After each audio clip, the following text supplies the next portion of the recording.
Kilo నెయ్యి 360 రూపాయలకు దొరుకుతుంటే అది తప్పనిసరిగా కల్తీదేనని లోకేష్ అన్నారు.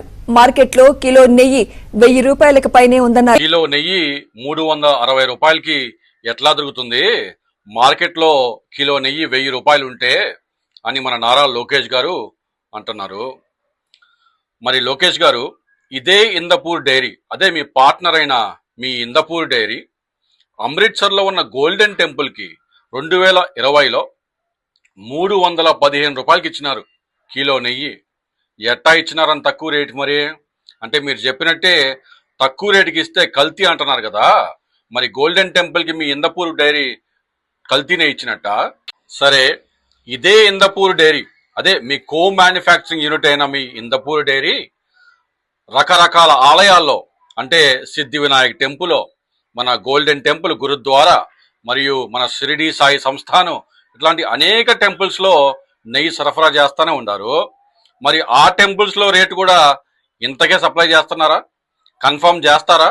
అంటే ఈ 658 రూపాయల కంటే తక్కువకి సప్లై చేయట్లేదా రేట్? అక్కడ కొంచెం ఒక ఫోన్ కొట్టి చెప్పండి, మీ పార్ట్నరే కదా, ఒక్కసారి చిన్న ఫోన్ కొట్టి ఎంత రేటుకి అక్కడ సప్లై చేస్తున్నారో కనుక్కొని చెప్పండి అయ్యా. మరి ఇదే కో మ్యానుఫ్యాక్చరింగ్ యూనిట్ అయిన ఇందపూర్ డైరీ అక్కడేమో అంటే సిద్ధి వినాయక్ టెంపుల్లో, షిరిడి సాయి టెంపుల్లో, ఇటువంటి టెంపుల్స్లో తక్కువ రేటుకి ఇచ్చి మన టీటీడీలో, అది తిరుమలలో ఎక్కువ రేటుకి ఇస్తే దాని అర్థం ఏమిటో చెప్తారా లోకేష్ గారు? సరే, ఇంకా ఎన్నో ఆలయాలు ఉన్నాయి. శబరిమలై టెంపుల్ ఉంది, వైష్ణోదేవి టెంపుల్ ఉంది. మరి అక్కడ వెండర్స్ అంటే మదర్ డైరీ కావచ్చు, నెస్లే కావచ్చు, ఇంకా అమూల్ కావచ్చు, అనేక మంది కంపెనీస్ వాళ్ళకి నెయ్యి సప్లై చేస్తూ ఉంటారు. మరి వాళ్ళ రేట్స్ మన రేట్స్ కంపేర్ చేసే దమ్ముందా?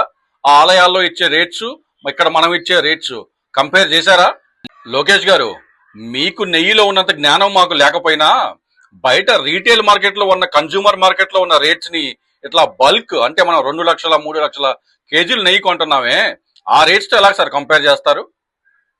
T20 వరల్డ్ కప్ లో భారత్ పాకిస్తాన్ ఫైనల్ కు వెళ్తే ఆ మ్యాచ్ చూసేందుకు కూడా వెళ్తానని మంత్రి లోకేష్ చెప్పారు. పులివెందుల ఎమ్మెల్యే జగన్ వస్తానంటే తానే టికెట్ తీసుకుంటా అన్నారు. లోకేష్ గారు, మీ టికెట్ జగన్ గారికి అయితే అవసరం లేదు, కానీ మీరు ఎట్టాగైతే బాత్రూమ్ కు పోయినట్టు 7 నుంచి శ్రీలంక పోతా ఉన్నారో అట్నే మిమ్మల్ని నమ్మి మీ పార్టీకి ఓటేసిన ప్రజల్లో అనేక మంది పేద ప్రజలున్నారు. ఎర్రటి ఎండలో, ఓ ఎండనక వాననక కష్టపడిన కార్యకర్తలు ఉన్నారు. అనేక మంది పేదవాళ్ళు ఉన్నారు. అంటే వాళ్ళు ఎప్పుడు స్టేడియంలోకి వెళ్ళి మ్యాచ్ని మీలాగా ఎంజాయ్ చేయలే. వాళ్ళకు కూడా క్రికెట్ అంటే ప్రాణం సార్. మీలాగే ఎప్పుడు లైవ్లో మ్యాచ్ చూసుండరు. కాబట్టి ఒక 100 మందిని సార్, ఎక్కడో అవసరం లేదు, మీరు గెలిచిన మంగళగిరిలోనే, మిమ్మల్ని గెలిపించిన మంగళగిరిలోనే ఒక 100 మందిని వాళ్ళకి మ్యాచ్ టికెట్లు ఇచ్చి, వాళ్ళకి ఫ్లైట్ టికెట్లు ఇచ్చి వాళ్ళని తీసుకెళ్ళండి. అది లీడర్షిప్ అంటే. లేకపోతే లోకేష్ గారు, మీరు జగన్ గారికి టికెట్ కొంటామంటున్నారు కదా, సరే అదే చేత్తోటి పునర్విక అనే పాపకి, అంటే వాళ్ళ ఫ్యామిలీకి 16 కోట్ల ఇంజెక్షన్ అవసరమని వైరల్ అవుతా ఉంది. ఆమెకి సహాయం చేయండి సార్.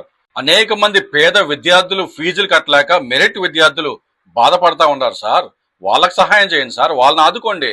మ్యాచ్ టికెట్ మీదే, ఫ్లైట్ టికెట్ మీదే, కానీ బాధ్యత సార్, బాధ్యత మీది కాదా? టికెట్ మీదైనా మీ టైము పబ్లిక్ది కదా సార్, మీకు ఓటు వేసిన ప్రజలది కదా సార్.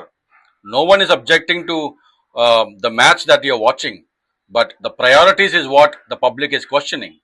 రాష్ట్రంలో గిట్టుబాటు ధర లేక, లేకపోతే యూరియా లేక రైతులు, లేకపోతే కల్తీ పాలు తాగి పిల్లలు చనిపోవటం, లేకపోతే ఉద్యోగాలు లేక యువకులు, ఇలా ఎన్నో సమస్యలు ఈ రాష్ట్రం అనే పిచ్చి మీద ఉంటే దాని కెప్టెన్ పోయి ఆడ గ్యాలరీలో కూర్చొని ఎంజాయ్ చేసి జల్సాలు చేసేదేంటి సార్?